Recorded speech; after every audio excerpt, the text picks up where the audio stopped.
Periodic table में left to right जाने पर यानी कि बाएं से दाएं जाने पर विद्युत ऋणता के मान में लगातार वृद्धि होती है, यानी कि ईएन के मान में लगातार वृद्धि होती है। जैसा हमने देखा कि लीना बेचारी बचने के नाम और फंसी, 1, 1.5, 2, 2.5, 3, 3.5 और 4। इस प्रकार से हमने देखा कि बाएं से दाएं जाने पर ईएन का मान है वो लगातार बढ़ रहा है, और जो आवर्त संख्या 2 है उसमें तो ये 0.5 ऐड होता जाता है, यानी कि 0.5 की वृद्धि होती जाती है, 0.5 बढ़ता जा रहा है और ये लगातार फ्लोरीन तक बढ़ा है।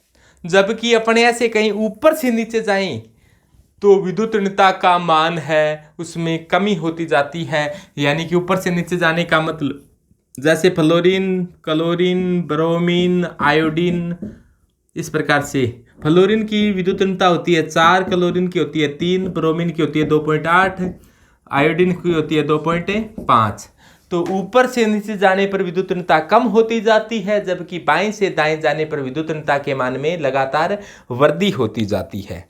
इसका कारण क्या है? यदि अपने बाएं से दाएं जाएंगे तो आकार है वो छोटा होता जाता है, और छोटा होता जाता है तो छोटे परमाणु के अंदर इलेक्ट्रॉन व नाभिक के बीच की दूरी क्या हो जाती है? कम हो जाती है। तो जो बल है, आकर्षण बल है, वो बढ़ जाता है, और नाभिक द्वारा इलेक्ट्रॉनों को, बंद के इलेक्ट्रॉनों को कितना आकर्षित करता है, इसे ही तो विद्युत ऋणता कहा जाता है। तो विद्युत ऋणता के मान बढ़ते जाते हैं, जबकि ऊपर से नीचे जाने पर आकार का मान बड़ा होता जाता है, जिससे विद्युत ऋणता के मान में कमी आती जाती है। तो विद्युत ऋणता को मापने के लिए, विद्युत ऋणता का माप बताने के लिए जो डाटा दिए गए हैं पोलिंग के मापक्रम के हैं। तो और भी आपने जैसे देखो ये कि ना मांगे आलू सीरा पान सेकले, तो इस प्रकार से हो तो इसकी विद्युत ऋणता होती है 0.9। इसमें 0.33 जोड़ने हैं, प्लस 0.3 जोड़ोगे तो 1.2, फिर 0.3 जोड़ोगे तो 1.5, फिर 1.8, फिर 2.1, यानी कि 0.33 ऐड है वो लगातार आपको करते जाना है। और इसके लास्ट के अंदर 2 में एक बार 0.4 और एक बार 0.5 है वो जोड़ना होता है। तो ये आ जाएगा 2.5 और ये आ जाएगा 3, यानी कि जो आवर्त संख्या 3 है वहां पर भी देखो बाएं से दाएं जाने पर लगातार वृद्धि हुई है, लेकिन पहले 0.33 बढ़ा है, लास्ट में 0.4 और 0.5 की वृद्धि हुई है। ये याद आप इस प्रकार से रख सकते हो कि ये क्रम कि लीना बेचारी बचने के नाम और फंसी, या फिर इसे कह सकते हो कि ना मांगे आलू सीरा पान सेकले, इस प्रकार से याद कर सकते हो। ऊपर से नीचे जाओगे तो जैसे फिर कल बाहर आई, फिर कल बाहर आई, फिर कल बाहर कौन आई? भी आंटी आई। लॉकडाउन में कम ही बाहर निकलती आंटी बाहर, फिर कल बाहर आई आंटी।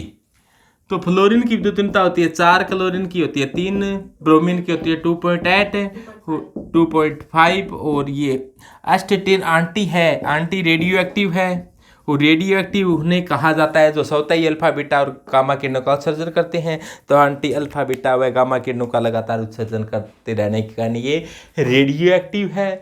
तो ये विद्युत ऋणता के डाटा हैं। तो ये डाटा आए कहाँ से है? ये विद्युत ऋणता के कुछ मापक्रम दिए गए हैं, उनको पढ़ेंगे कि पोलिंग ने क्या बताया था, ओल्ड्रेसो ने क्या बताया था। तो पोलिंग के मापक्रम क्या है, मूल्यांकन का मापक्रम क्या है, ओल्ड्रेसो का क्या है। विद्युत ऋणता के मापक्रम, सबसे पहले अपने बात करें मूल्यांकन मापक्रम। तो मूल्यांकन ने विद्युत ऋणता को आयनन विभव व इलेक्ट्रॉन बंधुता का औसत माना, यानी कि आईपी व इलेक्ट्रॉन एफिशिएंसी या इलेक्ट्रॉन गैन एंथैल्पी है और आयोनाइजेशन पोटेंशियल है या आयोनाइजेशन एंथैल्पी है, उनका क्या माना गया, औसत माना गया। चूंकि इससे पहले पोलिंग ने अपना मापक्रम दिया था, ये विद्युत ऋणता के पोलिंग मापक्रम के डाटे हैं, तो पोलिंग ने जो मापक्रम दिया था और मुलिकन का जो मापक्रम था, तो मुलिकन का मापक्रम था वो पोलिंग के मापक्रम से 2.8 गुना ज़्यादा था, यानी कि पोलिंग का मापक्रम को अपने 2.8 से गुना करेंगे तब जाकर मुलिकन का मान आएगा। अब आईपी व ईए के जो मान होते हैं, आईपी व ईए के मान होते हैं वो सामान्यतः इलेक्ट्रॉन वोल्ट में दिए होते हैं। आईपी व ईए के मान की अपने परंपरा चली हुई है कि वो इलेक्ट्रॉन वोल्ट में होते हैं। तो इलेक्ट्रॉन वोल्ट में है और इसको यदि अपने जूल में बदलना हो तो इलेक्ट्रॉन वोल्ट, 1 इलेक्ट्रॉन वोल्ट बराबर क्या होता है, 96,487 जूल होता है। ये वही है कि अपने ऐसे कह दें 1 मोल इलेक्ट्रॉन पर जितना आवेश होता है उतने के क्या है, ये बराबर है। तो ये एक संबंध होता है कि इलेक्ट्रॉन वोल्ट व जूल में क्या संबंध होता है। अब देखो कि 1 मोल इलेक्ट्रॉन, ये डाटा आपको इसके साथ साथ याद हो जाएगा कि 1 मोल इलेक्ट्रॉन पर जो आवेश पाया जाता है, 1 मोल इलेक्ट्रॉन पर आवेश पाया जाता है वो 96,487 कूलाम होता है। 1 इलेक्ट्रॉन पर आवेश पाया जाता है 1.6 × 10⁻⁻19 और 1 मोल में कुल संख्या होती है 6.022 × 10⁻23 और इनका जब मल्टीप्लाई करते हैं तो ये कितना आता है, 96,487 कूलाम। और 96,487 कूलाम को क्या कहा जाता है, एक फेराडे कहा जाता है और फेराडे आवेश का सबसे बड़ा मात्रक होता है। तो इसी प्रकार से 1 इलेक्ट्रॉन वोल्ट को इतने जूल के बराबर यहाँ पर लिखा जा सकता है। इस प्रकार के ये पैमाना बताने के लिए अपने ऐसे कह सकते हैं। और किलो में बदलना हो तो किलो का अर्थ ही 1000 होता है, यानी कि किलो का अर्थ क्या है, 1000 है। तो इसको अपने 1000 से ही गुणा कर दिया और 1000 का ही भाग दे दिया, इसको 1000 से गुणा किया, 1000 से भाग दे दिया, 1000 का भाग देंगे तो पॉइंट यहाँ आ जाएगा और इस 1000 को क्या कह देंगे अपने, इस 1000 को किलो कह देंगे। तो ये क्या हो गया, किलो जूल में हो गया। यानी कि अब यदि विद्युत ऋणता EN अपने बताना चाहते हैं तो IP + EA/2 तो क्या हो, इसने मुलिकन ने बताया था कि IP और EA का औसत होता है। तो ये तो मामला इतना हो गया IP + EA/2। ये मुलिकन का मान पोलिंग के मान से 2.8 गुना ज़्यादा है तो 2.8 का भाग देंगे तो ये पोलिंग के मान के बराबर हो जाएगा। ये पहले इलेक्ट्रॉन वोल्ट में दिए हुए थे, यदि अपने को किलो जूल में बनानी है तो किलो जूल का क्या करना पड़ेगा, अपने को इनका भाग देना पड़ेगा किलो जूल में। तो ये इलेक्ट्रॉन वोल्ट को यदि किलो जूल में बनाना है तो ये कितना डाटा होता है, 96.487 होता है। तो ये 96.487 का भाग दे दिया तो ये मान टोटल आ गया IP + E/540। इनका मल्टीप्लाई करेंगे तो इतना आ जाएगा 540। तो ये बात बताई थी मुलिकन ने कि विद्युत ऋणता को आप कैसे ज्ञात कर सकते हो। और ये जो डाटा ज्ञात किया जाता है IP + EA/540 से मुलिकन मापक्रम द्वारा, ये पोलिंग मापक्रम के लगभग बराबर आता है। इसका मतलब मुलिकन का मापक्रम सही है। मुलिकन मापक्रम द्वारा ज्ञात किए गए विद्युत ऋणता के मान पोलिंग मापक्रम के लगभग बराबर आते हैं, या अपने ऐसे कहें मुलिकन मापक्रम से जो विद्युत ऋणता के मान जो ज्ञात किए जाते हैं वो पोलिंग मापक्रम से समानता रखते हैं।